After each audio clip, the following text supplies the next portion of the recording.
John and Character presents Dorktales Storytelling with a geekish twist. The Great Acorn Incident by Amy Thompson.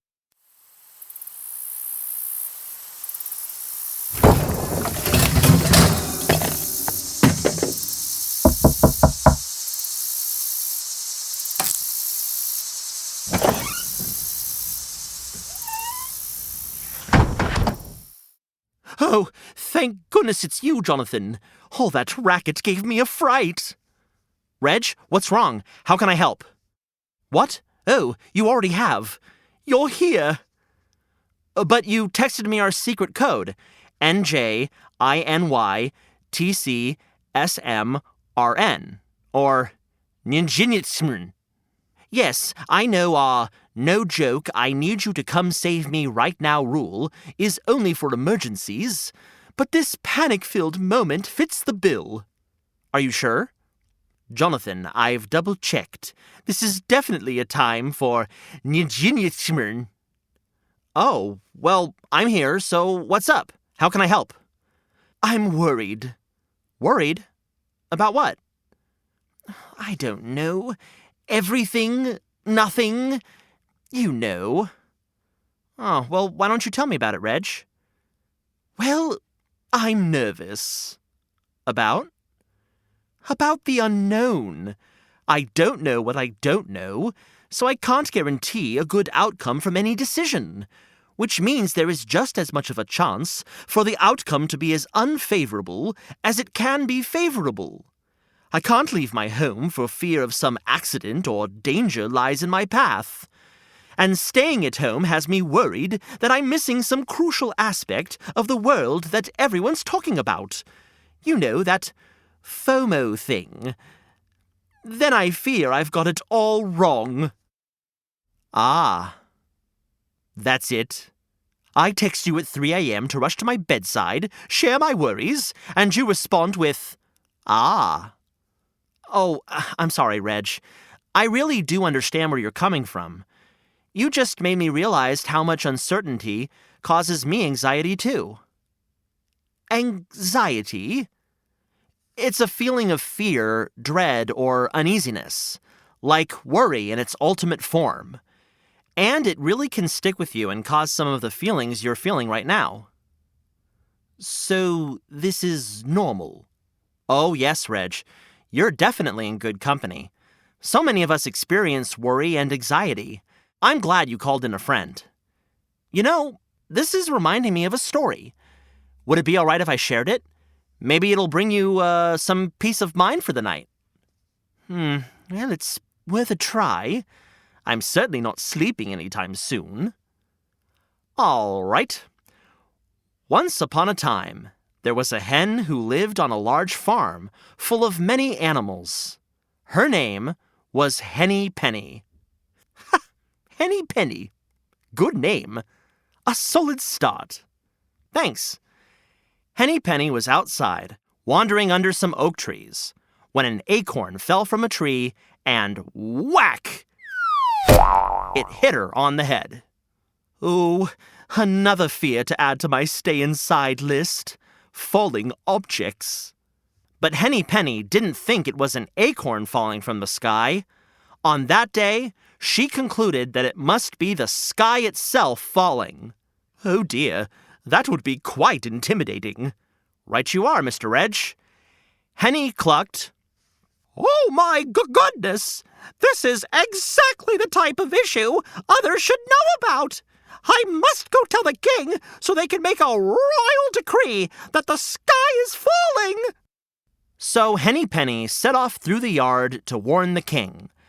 But before she arrived at the king's castle, a king of the farmyard, what a delight! I bet he was regal, clever, smart, funny. Oh, maybe he was a hedgehog. It's possible. You sure are. Ow! Sharp. Oh, sorry, friend. Keeping out the old spines to stay safe. I understand. Do you want to hear the rest of the story of Henny Penny and how her friend the goose reacted to her proclamation? Only if the goose's name is as delightful as Henny's. Well, Goosey Lucy, yes! Oh, this barnyard is a hoot. Ooh, maybe the king was an owl. Hooty Tooty, the Owl King. Wow, it seems like you're starting to come out of the other side of your worry. Oh, no, still worried and terrified. Hooty Tooty, Hooty Tooty, oh Rudy, ba-ba-ba-doo-ba-ba-da-ba-boom. Yeah, noted. Well, Henny Penny ran up to her friend Goosey Lucy and yelled, "The sky is falling! The sky is falling! And it hit me square on my head! We must go warn the king!" Goosey Lucy was not one to ignore the cries of a desperate friend, so he hopped right on board. "The sky is falling! I'll go with you. We must warn everyone! The sky is falling! The sky is falling! And the two set off to warn the king. On their way, they ran into their friend, Turkey Lurkey. Oh, these names just get better and better. I like these barnyard besties. When they came upon Turkey Lurkey, Goosey Lucy and Henny Penny filled him in. "The sky is falling!" honked Goosey Lucy. "It hit me on the head!" clucked Henny Penny. "We are headed to warn the king!" The two shouted in unison. Their fear was so high and their energy so incredibly infectious that Turkey Lurkey could not resist. "This is a matter of utmost importance. I'll escort you along my very own path to the palace." And Turkey Lurkey led Goosey Lucy and Henny Penny along his fence-line path to warn the king. Everyone was clucking, honking, and gobbling, "The sky is falling! The sky is falling!" the entire way. Soon, they waddled into someone else. Let me guess. Their name rhymed? Nope. It was a duck. So their name wasn't Ducky Lucky or Ducky Mucky, Ducky Plucky, or some other wibbly-wobbly, timey-wimey, rhymey thing? Oh, good reference, Doctor. Who? Is on first. What? Is on second. I don't know. Third base! Stop. Please. I'm getting a headache. Oh, no. Do you need to see a doctor? No. No, that's what started this whole thing. Let's get back to the story, shall we, Costello? Sure thing, Abbott. So his name was Ducky Daddles. It's even better than I expected. I've got to meet this Ducky Daddles someday. He does sound like a fine feathered friend, doesn't he? Mwah! Genius! Tell me more. Right. So Henny Penny, Goosey Lucy, and Turkey Lurkey shared with Ducky Daddles that the sky was falling. And of course, Ducky Daddles was also in an uproar. Say what? How is that even possible? We've got to warn the king. That's what we're doing. We're headed that way, if you'd like to join us. Always the fearless leader, Henny Penny marched forward, with her foul friends falling in line behind her to warn the king that the sky was falling. When they reached the edge of the barnyard, guess what happened? Let me guess. They ran into another bird with a rhyme-time nom de plume. Not this time. Ooh, I'm listening. A fox sidled up to the group and said, did you say the sky was falling? He asked with a sly grin. Yes, yes, all the birds called. The sky is falling, and we have to go warn the king before it's too late. Oh, said the fox. If it's that big a deal, I can always help you get there faster. He suggested. I have a burrow over there. That is an underground connection from the barnyard straight to where the king sleeps. You'll get there much faster, but we have to go through one at a time. It's too small for all of us at once. I'll lead each of you through and come back to help the next. Something doesn't feel right about this. I agree. So the fox took Turkey Lurkey into the burrow, licking his lips and saying, I'll be right back for the next one. And what do you think he did next? Did he capture Turkey Lurkey for his supper? He did. He trapped Turkey Lurkey in his burrow and then came back for Ducky Daddles. Not Ducky Daddles. Yes. He led our friend down into the burrow and tied him up right next to Turkey Lurkey, preparing for a feast. He kept coming back and forth, sneakily capturing each bird so as not to arouse any suspicion, until Henny Penny was the only one left. She quietly followed him down into the burrow. Come along, he sneered, his hunger betraying his real intentions. Don't do it, Henny Penny! And as she followed the fox through his burrow, a familiar feeling crept into the pit of her stomach. Fear! Yes, Henny Penny had a heightened sense of fear, and she knew something was up.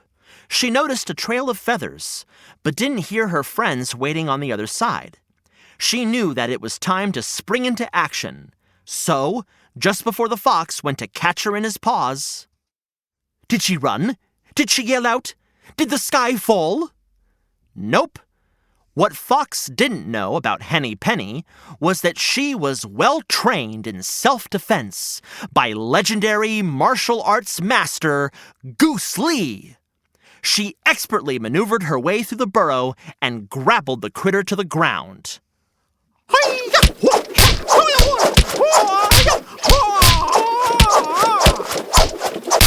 Where did you hide my friends, you foul foe? Huzzah! The fox was defeated! That's right. Henny Penny uncovered his wicked plan to capture all the bird buddies and boil them for dinner. And I would have gotten away with it too, if it hadn't been for you and your waddling friends. And that pesky duck, too. You deserved it! After outclevering the fox, Henny Penny released her tied-up friends, and they all escaped from the burrow, and they never worried about the sky falling again. Wait, is that the end of the story? Is there a moral? Sure there is.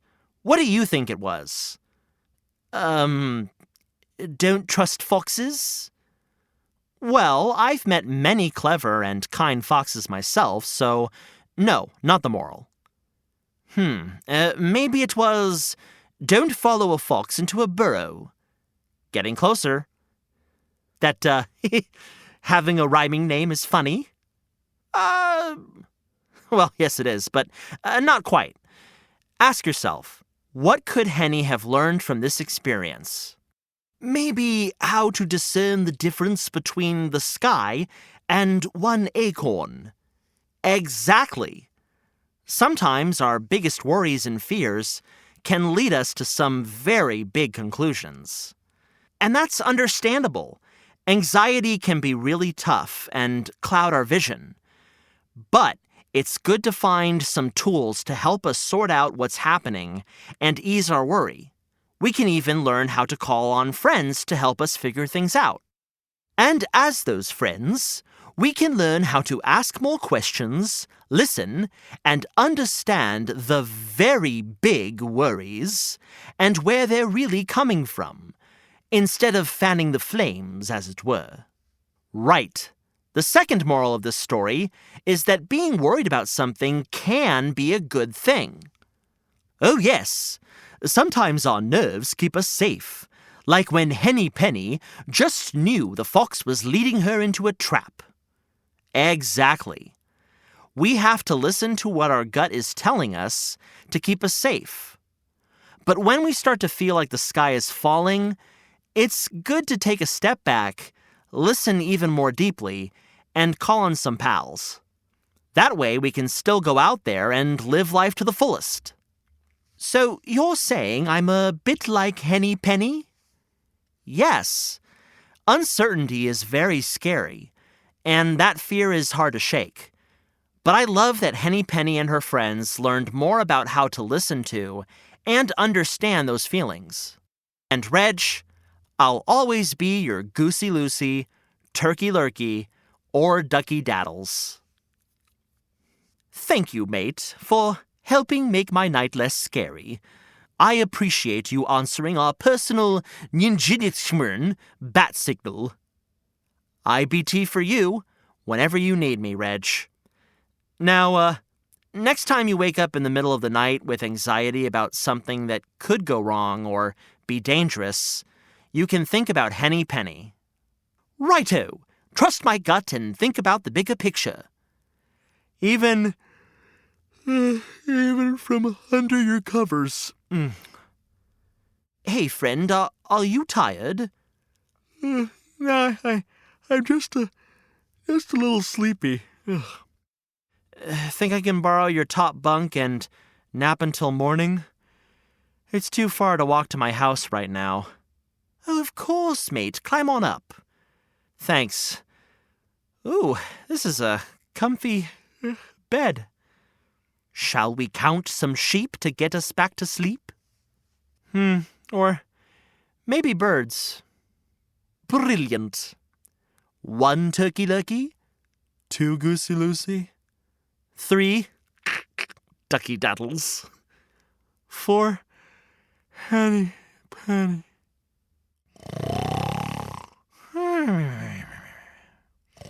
That's 4 Henny Penny, mate. Mate? Oh, right. Sleep well, my friend. I know I will.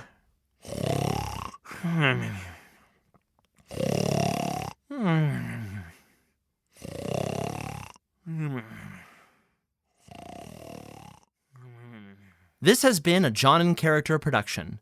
Today's story was written by Amy Thompson and performed by Jonathan Cormer. Sound recording and production by Jermaine Hamilton at Studio Circle Recordings. For more information about this episode, go to johnandcharacter.com.